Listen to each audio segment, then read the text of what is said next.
bahwa aku akan dibangkitkan. Padahal sungguh telah berlalu beberapa bulan sebelumku. Terus. Lalu kedua orang tuanya itu memohon pertolongan kepada Allah seraya mengatakan. Nah, silakan. Celaka kamu. Terus. Berimanlah. Sesungguhnya janji Allah adalah benar. Terus. Lalu dia berkata, ini tidak lain hanyalah dorongan orang-orang dahulu. Baik. Lalu dia anak itu berkata, faham maksudnya ayat ini? Faham maksudnya ayat ini? Saya baca ulang ya. Saya baca ulang. Perhatikan baik-baik. Saya baca ulang, ya, pelan-pelan, ya, dipahami dengan baik. Perhatikan. Dan orang yang berkata kepada kedua orang tuanya, bapak ibunya ini, dia bilang begini, atau cis, apakah kamu berdua memperingatkan kepadaku bahwa aku akan dibangkitkan dari kubur, padahal beberapa umat sebelumku telah berlalu. Jadi anaknya ini nggak percaya sama hari berbangkit. Dituturi orang tua, nggak percaya.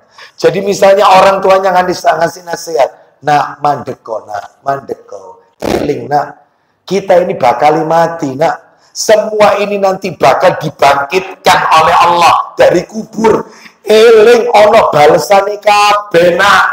Ingat kan? Apa kata anaknya? Itu kata anaknya. Kurang lebih kalau bahasa kita di Sidoarjo noe bahasanya. Supaya ibu-ibu, bapak-bapak paham, supaya kira-kira bisa bayangin. Sudah dituturi, dinasihati, mas. Itu kata anaknya. Ibu pikir orang kalau sudah mati, sudah jadi tulang belulang, ya, tubuhnya sudah dimakan bakteri pengurai, terus bisa dibangkitkan. Orang-orang dulu itu yang sudah mati sebelumnya, mereka tidak mungkin bu bisa dibangkitkan. Ibu ya aneh-aneh. Itu kira-kira Sidoarjoan. Sepanjangan. Ya ini maksudnya. Ini. Terus sombong kan? Gak bisa dinasihati. Maka orang tuanya langsung angkat tangan kepada Allah. Dia berkata orang tuanya, lalu kedua orang tuanya memohon pertolongan kepada Allah. Seraya berkata, celaka kamu. Loh, anaknya divonis celaka kok. Ciloko, ya. Berimanlah nak, sungguh janji Allah itu benar. Si anak nyaut, anaknya nyaut lagi. Apa kata anaknya? Itu hanyalah dongeng orang-orang dulu. Itu istriku, kayak meden-medeni uang bu, kalau ini bu. Gak percaya hari berbagi. Ya, terus ayat 18-nya saya bacakan. Mereka itu orang-orang yang telah pasti terkena ketetapan adab bersama umat-umat dahulu sebelum mereka. Loh vonisnya, Allah akan memberikan adab kepada anak tersebut. Ya, dari golongan jin dan manusia, mereka adalah orang-orang yang rugi. Siapa yang rugi? Anak-anak yang durhaka kepada orang tuanya. Kenapa anak itu dikatakan rugi? Karena nanti di hari kiamat dia tidak mungkin bisa kumpul bareng sama orang tuanya di surga Allah. Itulah yang menyebabkan dia rugi, nggak bisa bertemu dengan orang tuanya karena mendapatkan azab. Baik. Jadi Bapak Ibu sekalian, ini menunjukkan kepada kita jangan sampai menyebabkan orang tua kita murka, marah. Ya, apalagi kalau sudah orang tua berkata kepada anaknya, mama ndak ridho loh ya, mama ndak ridho, sampai mama ndak ridho. Jangan harap hidupnya enak anak ini, jangan harap. Ya, apalagi kalau sudah orang tuanya sumpah serapah, nyumpahi anak, mandar mudah-mudahan ya, wis. Naudzubillah min jangan, karena yang keluar dari lisan orang tua ini adalah doa. Hati-hati, ya, hati-hati. Saya tambahkan lagi dalil, dalil Sahih Targhib wa Tarhib, nomornya 2517. Saya carikan 2517 2517. Ya, silakan baca dari Al-Awwam. Ayo, dari Al-Awwam bin Al-Hausyab radhiyallahu anhu. Silakan Pak Joko. 2517. Silakan. Dari Al-Awwam bin Al-Hausyab Dia menuturkan. Ya, agak keras sedikit Pak Joko. Suatu ketika saya pernah mampir di suatu kampung. Saya pernah mampir di suatu kampung. Siapa yang mampir ini? Al-Awwam. Al-Awwam, maksud saya Al-Awwam bin Al-Hausyab radhiyallahu anhu mampir. Ternyata dan di samping kampung itu ada kuburan. Di samping kampung itu ada kuburan, ibu-ibu sekalian, bapak ibu. Jadi ini ceritanya agak horor ini ceritanya. Lanjut, terus. Setelah ada satu kuburan di situ yang terbelah tanahnya. Baik.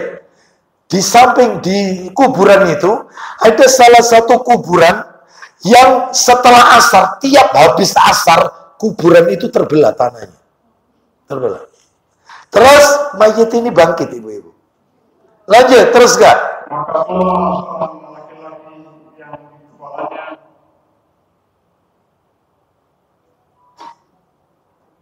Gimana? Saya bacakan. di kepalanya adalah kepala keledai. Nah, coba saya baca, coba. Keluar bangkit dari kubur itu seorang laki-laki yang ternyata kepalanya adalah kepala keledai. Ya. Terus kemudian apa yang terjadi? Yang terjadi adalah dan jasadnya adalah jasad manusia. Kepala keledai, jasadnya jasad manusia. Lalu dia meringkik 3 kali meringkinya seperti kalau keledai meringkik. Ya, kemudian kuburan itu menutupinya lagi, kembali lagi, nutup lagi. Itu tiap habis asar, pokoknya habis asar terbelah lagi, keluar, meringkik 3 kali, tidur lagi, nutup lagi. Besoknya asar terbelah lagi, keluar lagi, terus gitu. Lalu dan mendadak ada seorang wanita tua yang sedang menenun bulu atau bulu domba. Jadi tidak jauh dari kuburan itu ada wanita itu menenun bulu domba. Ya. Lalu ada seseorang perempuan berkata, nyamperin, yaitu Al-Awwam bin Al-Hausyab, seorang perempuan lain ini, bukan perempuan tua tadi, bukan.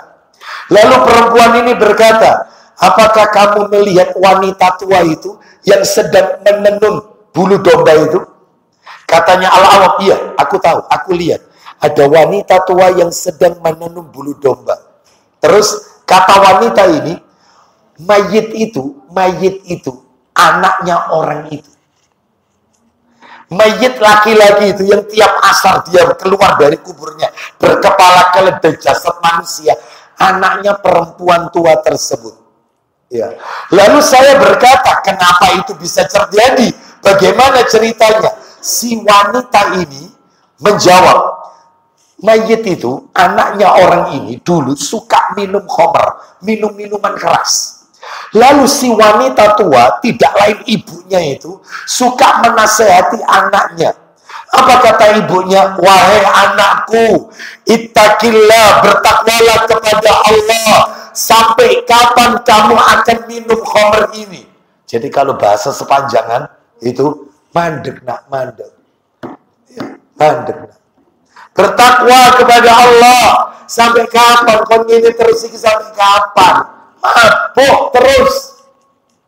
Ya, Bapak Ibu tahu jawabannya anak ini? Anak ini berkata, ibarat bahasa kita. Saya bacakan dulu letternya ini. Ya, kata anaknya, sesungguhnya engkau ini hanyalah seperti seekor keledai yang meringkik. Kata anaknya. Ada kata anak sekarang, ibu ini ngomong kok cerewet, ngoceh. Ya. Apa sih bu? Ya gak iso, aku gak ngoceh, aku gak iso. Iya. Cerewet terus. Semua dikomeni. Sintak lakoni dikomeni kan. Ya. Kurang lebih seperti itu. Itu kira-kira bahasa pondok maritimnya. Terus, kemudian apa yang terjadi? Perempuan itu menuturkan. Ya. Lalu anak itu mati sesudah asar, meninggal, overdosis tentunya ya, dalam keadaan minum khamr, mati sesudah asar. Ia menuturkan, maka kuburannya terbelah tanahnya sesudah asar tiap hari. Lalu ia meringkik 3 kali, kemudian kuburan itu menimbunnya kembali. Si orang tua ini sedih lihat anaknya terus tiap hari begitu, diadab oleh Allah Azza wa Jalla gara-gara lisan anaknya. Hati-hati ya, ngomong dengan orang tua, jangan sampai bikin sakit hati orang tua kita. Karena orang tua yang sakit hatinya, Allah marah, murka. Kalau sudah Allah marah, masih ingat materi saya di awal tadi, imbasnya itu ke anak itu, rizkinya tidak lancar, rumah tangganya berantakan, pekerjaannya, semuanya nggak akan barokah. Nah, ya, jadi dahsyat efek keridhaan dan kemarahan orang tua. Makanya Bapak Ibu sering-sering minta ridhonya orang tua. Wong anak sekarang ini tidak. Kalau minta doa itu, doa. Bu, doakan aku Bu ya. Mudah-mudahan lancar Bu. Bu, doakan aku Bu ya. Mudah-mudahan nanti pekerjaan ini lancar. Aku mulai merintis Bu. Bu, doakan aku ujian ya. Itu enak lewat telepon. Salah. Yang benar itu duduk di sampingnya. Ya, dungakno aku berhasil Bu ya. Insya Allah nah, ibu mesti dungakno awak. Tak dungakno. Enggak. Sekarang aku yang ngaminkan. Sekarang angkat tangannya ibu. Ya Rob, Anda anaknya di sampingnya. Amin ya Rob. Amin. Insya Allah makbul. Ini enggak telepon. Bu, dungakno aku Bu ya, supaya lancar Bu ya. Iya. Sudah Bu ya. Assalamualaikum. Gini ngomong sama orang tua, mana bisa berhasil? Duduk di sampingnya. Gitu. Doakan aku. Tak dungak nona. Masa tahu si ibu kandungan supaya kau berhasil, sehat walafiat, anak-anakmu soleh-soleh, rumah tanggamu. Ya. Amin. Didoakan. Ya, minta doanya, sampingnya. Baik, kita yang mengaminkan. Jadi itu yang pertama. Itu kalau orang tua sudah masih ada Ustaz. Ya kalau orang tua sudah tiada Ustaz, bagaimana? Selesai. Ya, maka cara kita berbakti, kita anak kepada orang tua banyak memang, banyak. Saya pernah nyampaikan kan, lebih banyak orang tua ketika telah wafat ketimbang dia masih hidup. Kalau orang tua masih hidup, sikapnya anak kan cuma 3. Kan ibu-ibu sudah mencatat itu. Yang pertama, yaitu berbuat baik kepada orang tua. Bikin orang tua happy. Jangan pernah menceritakan hal-hal yang bikin orang tua jadi kepikiran, jadi sedih.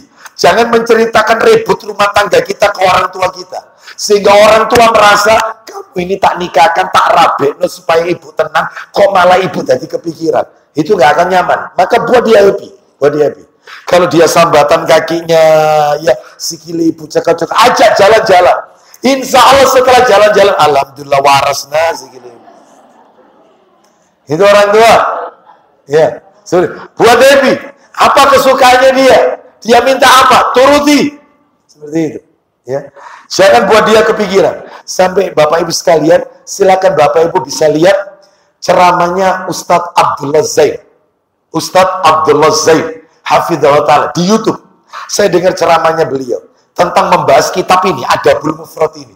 Jadi beliau menceritakan, yaitu ceritanya di kota Jeddah, Arab Saudi. Ada seorang ibu yang dia merawat 2 anaknya. Dua-duanya laki-laki anaknya. Dan belum menikah. Wah, ayahnya meninggal. Suami ibu ini meninggal. Lalu ibu dengan 2 anaknya ini tinggal di sebuah rumah, yaitu rumah sewa. Tiap-tiap tahun diperpanjang terus. Dan sewa di Arab Saudi, di Jeddah, luar biasa. Puluhan juta, bahkan ratusan juta. Setahun. Sana ya, baik. Satu saat si anak 2 orang ini, kakak beradik, 2 laki-laki ini nabung untuk apa? Untuk bisa memperpanjang rumah ini, tempat tinggalnya. Satu saat si kakak pergi keluar kerja, si adik juga pergi keluar kerja, dua-duanya kerja. Si ibu tiba-tiba ingin membersihkan kamar anak-anaknya. Ternyata apa yang terjadi? Ternyata yang terjadi ketika ibu ini membersihkan kamar 2 anak-anaknya, ibu ini menemukan 1 kresek berwarna hitam. Rupanya anak ini kalau nabung dari hasil kerja uangnya, itu tidak pernah ditaruh di bank, disimpan enggak. Disimpan sendiri. Taruh di almari kadang di kresek. Si ibu ini langsung murka, marah. Oh, ternyata nasihatnya ibu ini tidak kau perhatikan. Ini anaknya nggak ada. Ibu sudah melarang kamu jangan main kartu. Rupanya dua anak ini dulunya, masa mudanya, itu suka main kartu, ibunya melarang. Ternyata saya disimpan kartu ini. Di kresek ini, itu tidak pakai dibuka, langsung ditaruh sampah, dibuang. Anak datang, yang paling muda, langsung dicecer sama ibunya. Kau yang tidak nurut sama ibu. Loh kenapa? Mama sudah, ibu sudah mengatakan itu haram kartu ini. Ya, diam anaknya. Terus ibu lihat tadi di tempat tidurmu itu ada kresek hitam. Terus akhirnya tak buang. Diam. Gitu. Jangan kau ulangi lagi. Iya. Diam. Sudah. Tidak lama kakaknya datang. Si adik bilang, uang kita dibuang oleh ibu kita. Berapa itu yang ada di situ? Sekian puluh juta. Baik. Cukup untuk kontrakan tahun berikutnya. Terus kemudian, kenapa? Karena dipikir kita masih main kartu. Kau bilang kalau itu uang. Kau bilang, enggak, aku enggak bilang. Jangan bilang. Jangan. Nanti kepikiran ibu kita. Ada kira-kira anak seperti ini? Yang dia legowo. Coba anak Pondok Maritim. Ibu kresek kamu. Ikut duwe. Aku iki kerja iki bohong itu. Mati-matian bu aku delek duwe iki bu. Ini katanya si kakak. Jangan ngomong sama ibu. Biar. Anaknya yang datang pertama didamprat sekalian. Kon juga jadi kakak. Mestinya ngasih contoh main kartu. Iya bu. Minta maaf bu ya. Minta maaf. Padahal uang itu yang dibuang. Ya. Coba anak sekarang dibuang doang bu. Ya. Wah, sakit. Ya. Ada CCTV ini tidak pakai CCTV. Ya. Coba ya. Jadi ini menunjukkan kepada kita. Jadi tugas pertama buat orang tua happy. Itu kalau masih hidup. Yang kedua, jangan sakiti hatinya. Yang ketiga, sabar atas perilakunya. Sabar. Tapi kalau orang tua sudah meninggal, banyak. Kalau orang tua sudah meninggal, mendoakan ampunan, terus bersedekah di atas namakan orang tua, mengumrohkan atau menghajikan, haji badal, umroh badal, diumrohkan. Yang keempat adalah nutup utangnya. Yang nomor 5, kebaikan orang tua, teruskan. Diteruskan sama anaknya, kebaikan orang tua.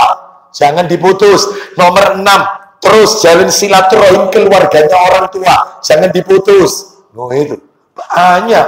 Kalau tidak salah ada 10 itu. Ya. Yang ke-7, kalau idul kurban, idul adha, menyembelih seekor kambing, niatkan untuk orang tua juga. Ya Allah, ini adalah kurbanku dan kurban orang tuaku yang telah wafat, supaya dia tetap dapat pahala. Oh, seperti itu. Banyak. Kalau masih hidup 3, tapi sudah wafat banyak Bapak Ibu sekalian. Ya, baik. Jadi intinya itulah intinya. Sekarang kita masuk pelajaran nomor 2. Pelajaran yang nomor 2. Hadis yang tadi ya, kan ada 4 pelajaran. Ridha Rabbi fi ridhal walid, wa sakhatur Rabbi fi sakhatil walid. Keridhaan Allah tergantung pada keridhaan orang tua, murka Allah tergantung pada kemurkaan orang tua. Pelajaran kedua adalah hadis ini menjelaskan kepada kita tentang betapa besarnya hak orang tua. Tentang betapa besarnya hak orang tua atas anaknya. Betapa besar hak orang tua atas anaknya. Besar Bapak Ibu. Ya. Saya tunjukkan bukti. Dalilnya panjang. Bapak Ibu sekalian.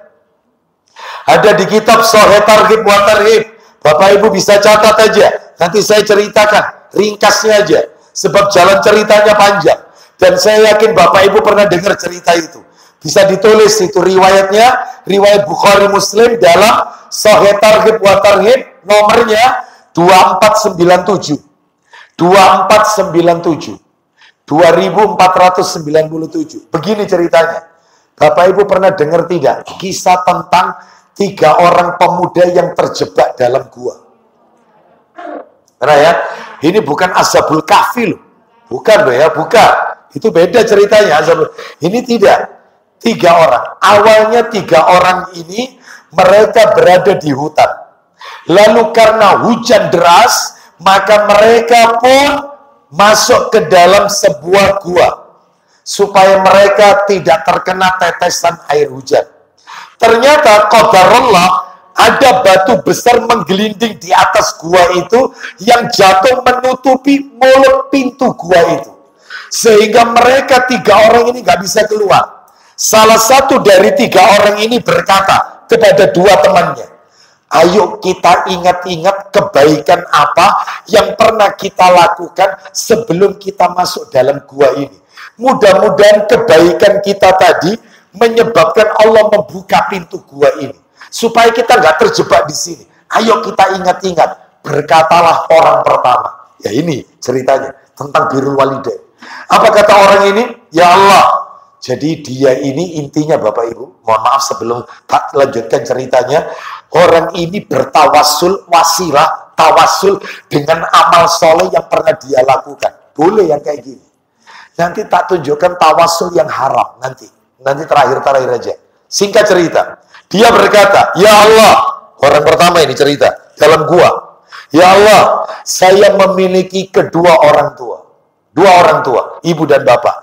Saya juga memiliki istri dan anak-anak yang masih kecil. Ya, saya memiliki pekerjaan mencari kayu bakar. Dan saya punya kebiasaan setelah mencari kayu bakar, saya peraskan susu dan aku minumkan terlebih dahulu kepada kedua orang tuaku. Suatu hari ya Allah, ini dia cerita jadi curhat di dalam gua. Dia bilang, suatu hari ya Allah, padahal Allah Maha tahu, tapi dia ceritakan. Suatu hari ya Allah, aku terlalu larut malam mencari kayu bakar. Dan aku tetap seperti kebiasaanku, memeraskan susu, dan aku pulang, sudah kudapati kedua orang tuaku tertidur pulas. Sedangkan anak-anakku yang masih kecil menangis di kakiku karena seharian gak makan, gak minum. Minta susu itu. Lalu aku berkata kepada istri dan anak-anakku, orang tuaku dulu yang minum, baru kalian. Orang tuaku dulu yang minum. Maka aku peluk kepala-kepala mereka, lalu aku tuangkan ke bibir mereka berdua air susu tersebut. Setelah itu sisanya aku berikan ke anakku dan istriku. Ya Allah, lah ini dia berdoa. Hamba tidak ingin berbuat zalim sama istri dan anak-anak hamba. Tetapi hamba berniat menjadi anak yang bakti sama orang tua. Kalau memang bakti hamba ini, kau ridhoi ya Allah, tolong bukakan pintu gua ini. Krek, geser. Cahaya matahari sudah mulai masuk. Sudah ada oksigen untuk bernafas. Tapi belum bisa terbuka semua. Sudah geser. Tinggal nunggu 2 orang. Singkat cerita, orang kedua adalah orang yang dia seorang majikan, karyawannya banyak. Singkat cerita, salah satu karyawannya itu resign, padahal waktunya nerima gaji. Jadi dia keluar belum nerima gaji.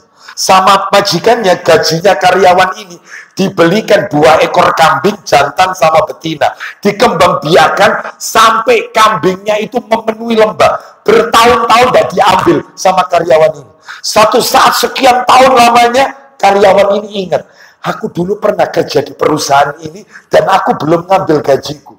Maka sekarang aku ambil, aku minta. Begitu diminta, singkat cerita, katanya si majikan, baiklah, ikut aku. Tunjukkan. Kau lihat kambing-kambing ini? Iya. Betapa banyaknya? Iya, memenuhi lembah. Ini semua milikmu, ambilin semua.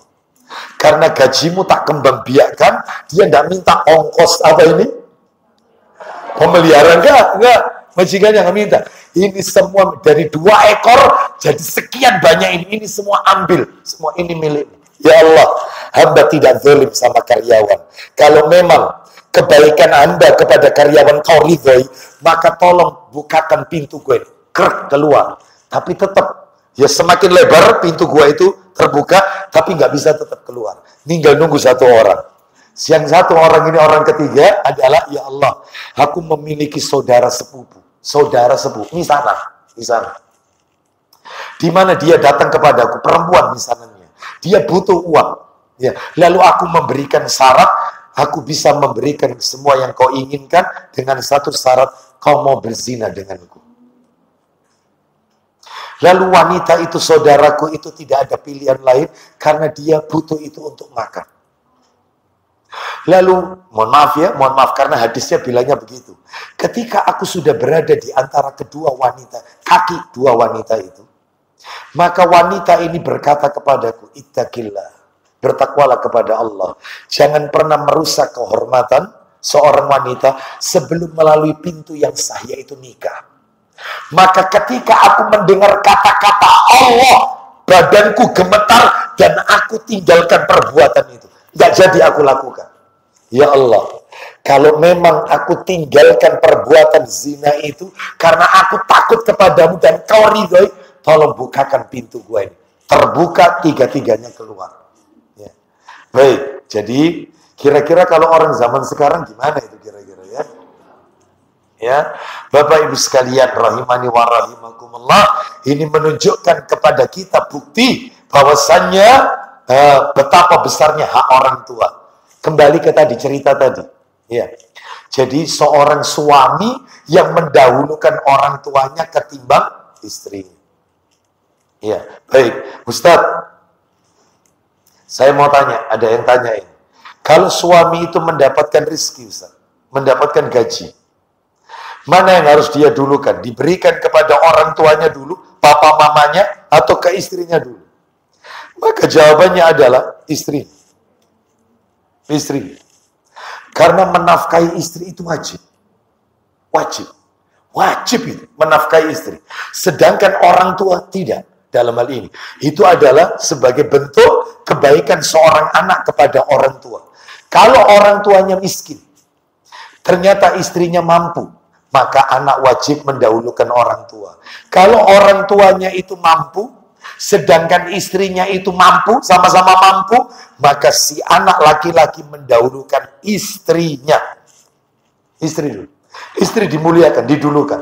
Wajib, ngasih nafkah itu wajib. Sisanya maka diberikan kepada orang tuanya. Wallahu a'lam wa bishawab. Bisa dipahami sampai di sini ya? Nah, jadi jangan pelit sama orang tua. Kembali yang tadi saya janjikan. Jadi tawasul boleh tidak tawasul? Beribadah dengan memakai perantara. Boleh tidak? Boleh. Tawasul itu ada dasarnya Bapak Ibu. Wasilah. Dasarnya surat Al-Ma'idah ayat 35. Ayo minta tolong. Pak Joko dibuka. Surat nomor 5 Al-Ma'idah. Ayatnya ayat 35. Surat nomor 5 ayat 35. Al-Ma'idah ayat 35. Nah, kita dengarkan. Al-Ma'idah 35. Surat nomor 5 ayat 35. Ayo baca. Hai orang-orang yang beriman. Ya. Bertakwalah kepada Allah. Dan carilah jalan yang mendekatkan diri kepadanya. Carilah wasilah. Ada nggak terjemahan yang di situ tertulis carilah wasilah? Ada ya? Ada ya? Carilah wasilah. Jalan untuk mendekatkan diri kepadanya. Berarti wasilah itu boleh. Nah, sekarang saya akan tunjukkan. Wasilah atau tawassul itu ada dua model, Bapak Ibu. Perhatikan. Perhatikan ya, ada dua model. Dua model. Model yang pertama, wasilah yang diperbolehkan. Boleh. Halal. Boleh. Yang kedua, wasilah yang dilarang. Haram. Ada tawassul wasilah yang haram. Sekarang saya tunjukkan yang nomor satu dulu. Nomor satu itu apa? Wasilah yang bagaimana? Yang boleh, yang diperbolehkan, yang halal. Itu macamnya ada 3. Yang boleh itu ada 3. Jadi kalau Bapak Ibu membuat diagram, itu nulisnya, nyatetnya itu gini aja, tulis. Tawassul. Ya, tulis atau wasilah. Tarik gini, seret. Boleh sama tidak boleh. Yang boleh ada 3. Seret, seret, seret. Oh. Itu aja, ya. Jadi nggak usah pakai ditulis, ya. Pakai main isyarat aja. Yang penting Pak. Yang boleh ada 3. Apa saja? Tawassul dengan Asmaul Husna. Tawassul dengan nama-nama Allah, Asmaul Husna. Mana dalilnya? Sebelum nanti tak kasih contohnya. Tawassul dengan memakai nama-nama Allah, Asmaul Husna. Dalilnya Quran surat 7. Ayo. Ayatnya 180. Surat 7 Al-A'raf. Ayat surat nomor 7. Ayatnya berapa? 180. Silakan. Hanya milik Allah. Silakan. Doa Asmaul Husna. Nama-nama Allah yang baik. Terus. Maka bermohonlah kepadanya dengan menyebut Asmaul Husna itu. Stop. Sampai situ aja. Maka berdoalah, memohonlah kepada Allah dengan memakai Asmaul Husna. Contohnya, nih supaya jelas, saya kasih contoh. Bapak Ibu misalnya berdoa kepada Allah, minta rezeki. Maka kita sebut, Ya Allah ya Razzaq, berilah kami rezeki yang halal dan thayyibah. Pakai nyebut Ar-Razzaq, Maha Pemberi. Contoh lagi, panjenengan minta sama Allah, minta diampuni dosa. Hai Asmaul Husnanya nyebut apa? Ya Allah ya Ghaffar, ampuni dosa-dosa kami. Minta keselamatan, ayo nyebut apa? Ya Allah ya Salam, berilah kami, keluarga kami keselamatan. Berarti Ustadz harus cocok dan harus hafal Asmaul Husnanya. Jilah. Jilah. Itu. Jadi harus tahu artinya apa. Yang tidak boleh itu yang kita minta apa, Asmaul Husnanya beda. Nggak cocok. Contoh ya, tak kasih contoh ini. Ya Allah ya Ghaffar, berikan kami rizkimu yang halal. Loh, ini nyebut ya Ghaffar tapi minta rezeki. Ya Allah ya Alim. Ya Allah ya Alim, selamatkan kami. Salah. Mestinya kalau ya Allah ya Alim, yang maha berilmu, paling mengetahui, maka berikan aku ilmu yang manfaat dan barokah. Ilmu manfaat. Loh itu mestinya. Jadi antara yang kita sebut harus cocok sama yang kita minta. Faham sampai di sini? Makanya harus punya Asmaul Husna, buku Asmaul. Ya. Baik, ibu-ibu, silakan. Astagfirullahaladzim. Silakan ditulis, tak kasih referensi buku.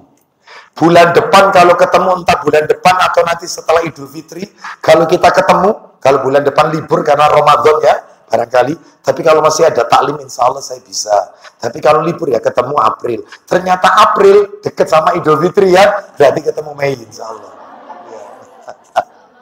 Ya, baik. Jadi nanti kalau ketemu lagi, saya lihat harus punya buku itu. Penting ini, tak wajibkan ibu-ibu, bapak-bapak harus punya. Judul bukunya adalah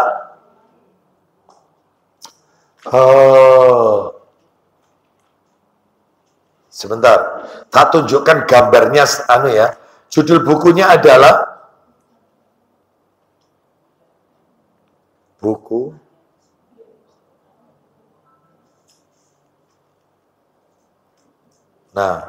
mulai ini.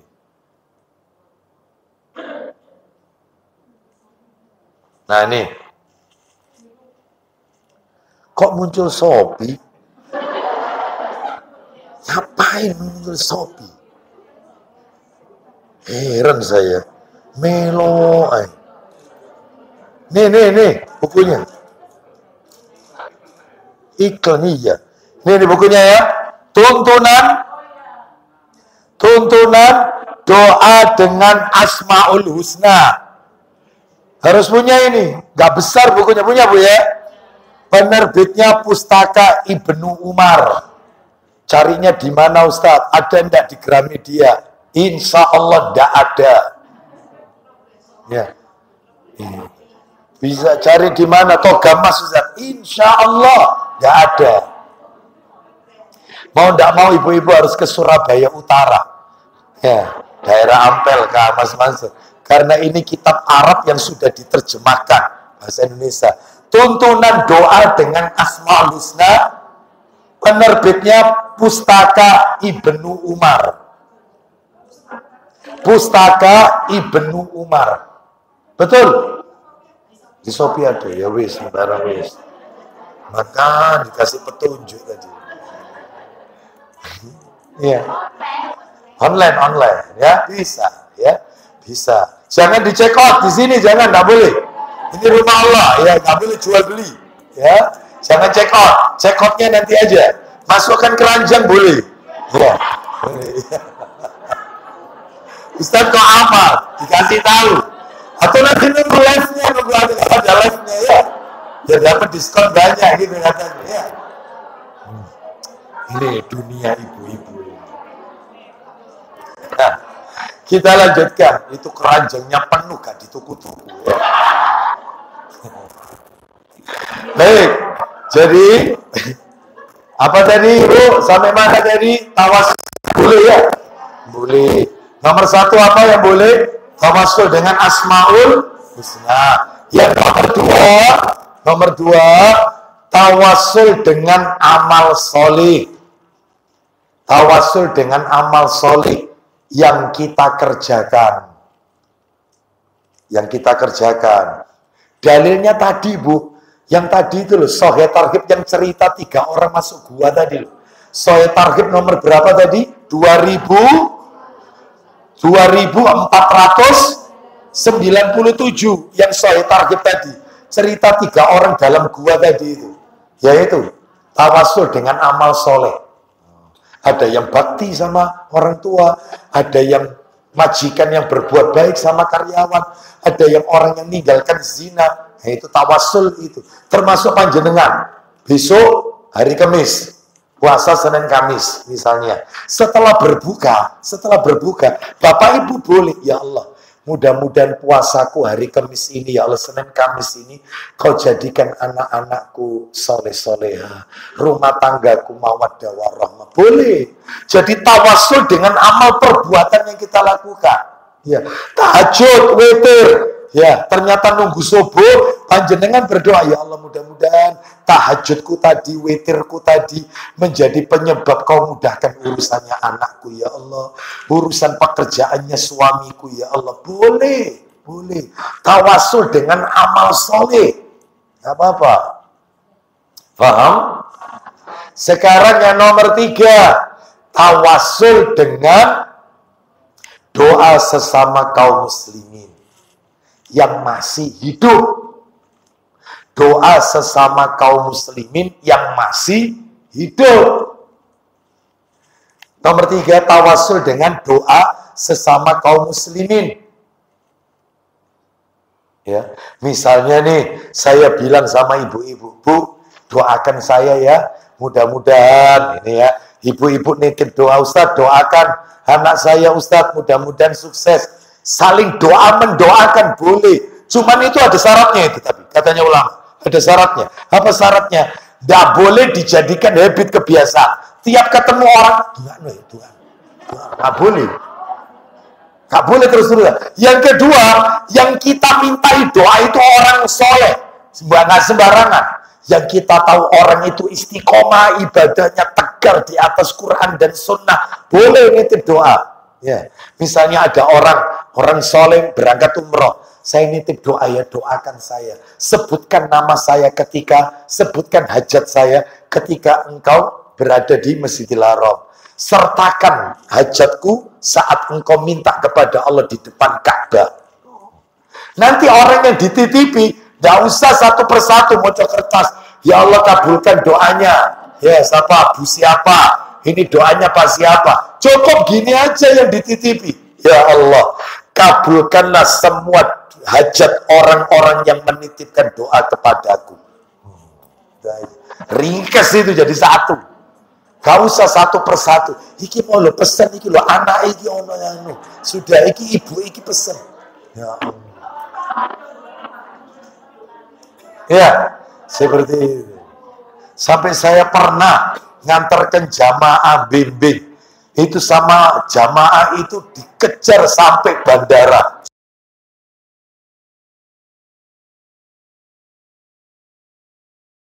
Ya, bisa dibantu ibu. Ustaz, saya nitip doa, insya Allah saya doakan. Insya Allah. Sama ini Ustaz, saya nitip. Loh, ini apa ini? Ini foto anak saya, Ustaz. anak perempuannya, ditaruh di amplop. Ya. Lu kenapa kok dititipkan? Nanti Pak Ustadz kalau sampai di Mekah, atau misalnya nanti di Arafah,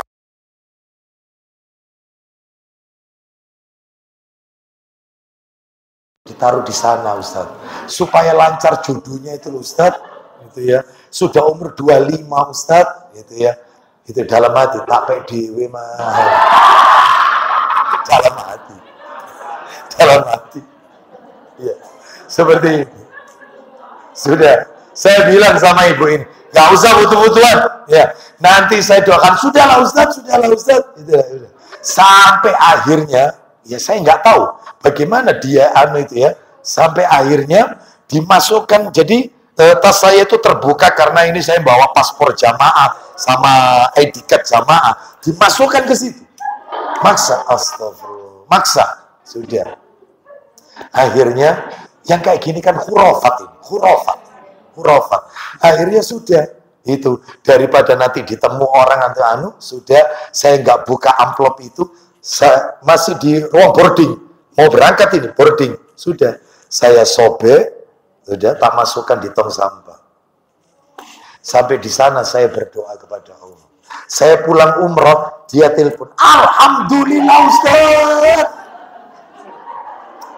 anak saya dapat, terima kasih Ustaz, doanya Ustaz wis ditungakno, aku terima kasih. Alhamdulillah Ibu, ya alhamdulillah. Dapat orang mana? Dapat orang Sedati Ustaz. Juanda itu wilayah mana Juanda? Kira-kira itu kalau tak buang di Mekah oleh orang Mekah mungkin ya. Itu kan tak buang di sana ya. Ya ini khurafat yang kayak gitu. Kalau saya kayak gini nih, ya gak perlu nitip-nitip foto, ya gak ada manfaatnya. Kita lanjutkan. Jadi boleh berdoa itu boleh, nitip doa boleh, tapi tidak boleh dijadikan habit. Dan dia sendiri harus berdoa. Jangan apa ini? Menjaga.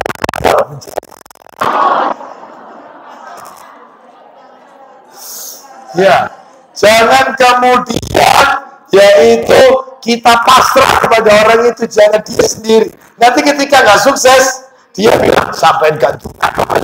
Ya Anda sendiri juga harus ya, itu tawasul yang boleh. Ada berapa? Sekarang yang tidak boleh cuma satu tok. Yang tidak boleh itu satu. Tawasul kepada orang soleh yang telah mati. Nggak boleh, syirik itu. Minta kok kepada orang yang telah wafat. Mana dalilnya? Silakan dibuka Quran surat 33. Kok surat 33? Surat 35 Fatir. Surat 35 nih supaya tahu ini Bapak Ibu. Surat 35 Fatir ayatnya 22. Fatir ayat 22.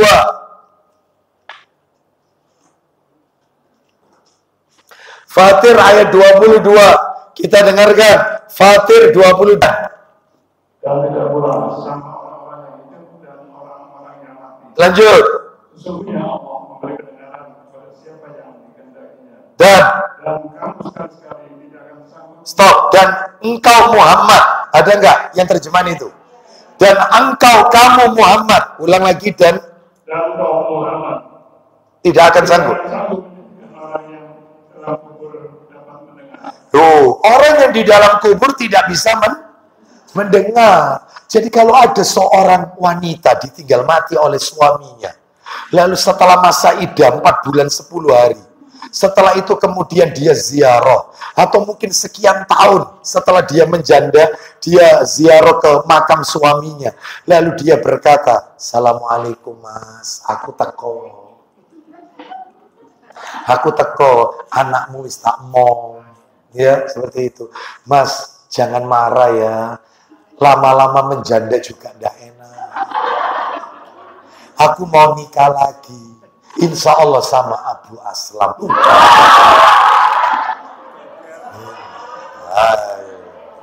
Ini masalahnya yang ngomong ini umur 70 tahun masalahnya. Bapak sekalian. Ya tergantung Abu Aslamnya mau apa enggak kan gitu ya. Jadi nggak denger ini. Si mayit ini, jadi kita ini curhat apapun nggak dengar. Ya, seperti itu. Gak mungkin mayit itu berkata, seru. Nggak mungkin. Budak lo, ada. Ngapain? Oh jelas, ya. Ada loh orang itu nyekar ziarah ke orang soleh yang telah wafat, wali-wali. Dia sendiri minta kesehatan. Sedangkan yang mati ini dulu sakit matinya. Dia dulu matinya ini sakit. Lah kok malah dimintai kesehatan. Si mayat ini dulu matinya mati sakit.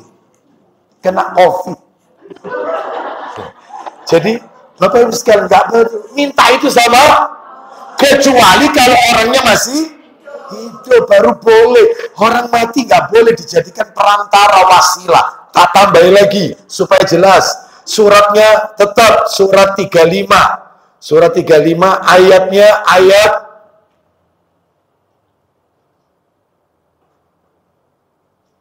surat 35 sebentar.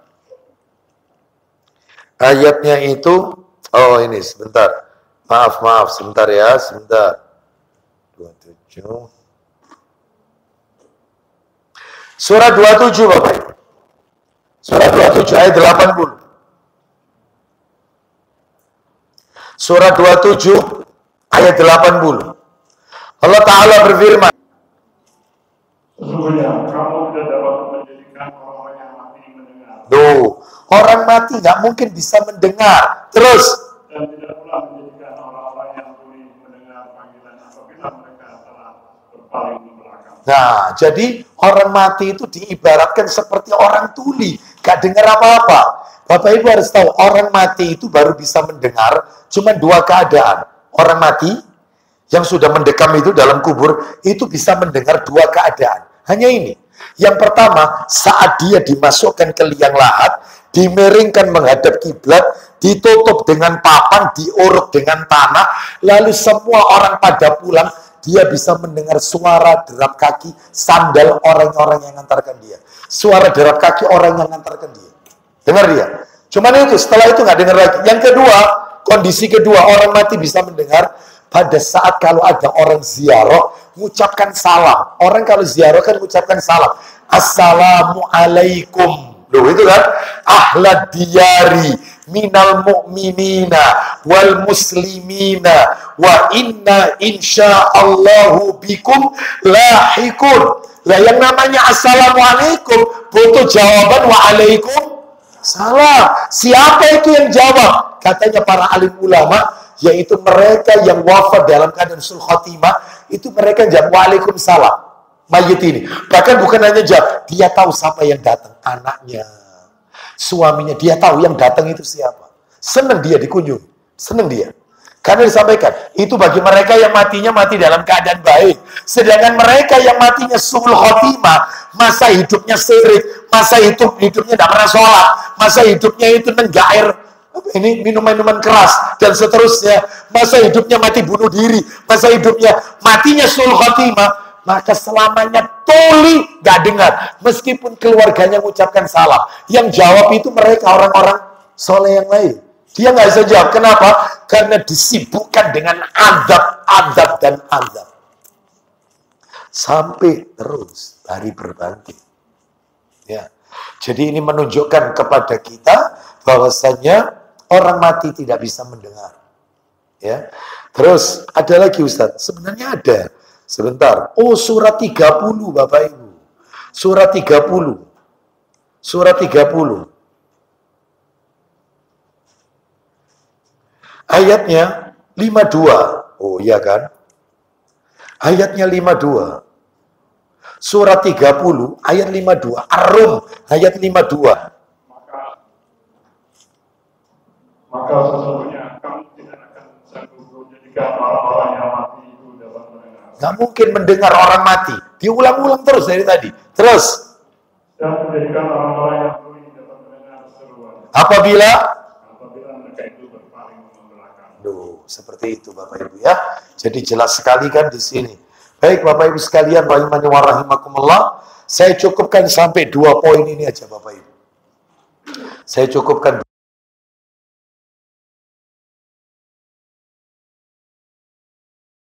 waktu yang lalu endoskopi, ya. Jadi saya tidak boleh terlalu panjang berceramah, vokal rest, sama dokter suruh banyak istirahat, ya. Jadi insya Allah kita lanjutkan pada kesempatan yang akan datang. Jadi saya cukupkan sampai pelajaran nomor berapa?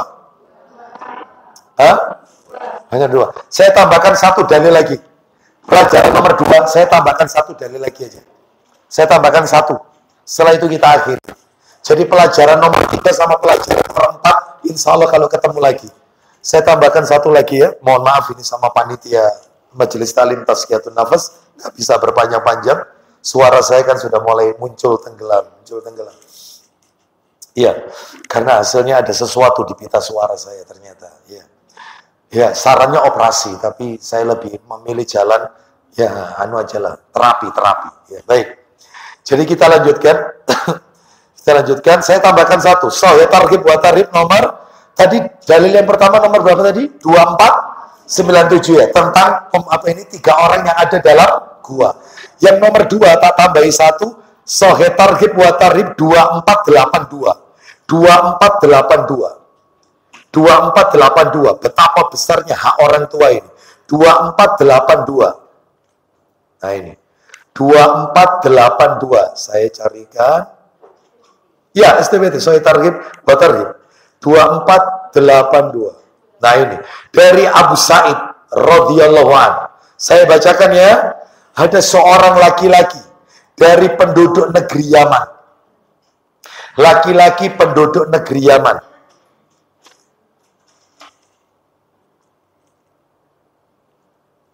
Nah gini aja, supaya enak dimiringkan ini. Bisa terbaca semua. Ya, silakan. Ada seorang laki-laki. Ya. Dari 2482. Silakan. Dari Abu Sa'id. Ya.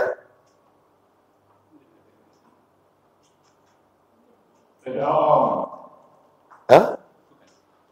Bukan. Tadi sudah saya carikan. 2482. Ketemu. Oh, coba bahas ini. Coba bahas ini. Yang tadi Mas. Iya. Oh, kok jadi 2513?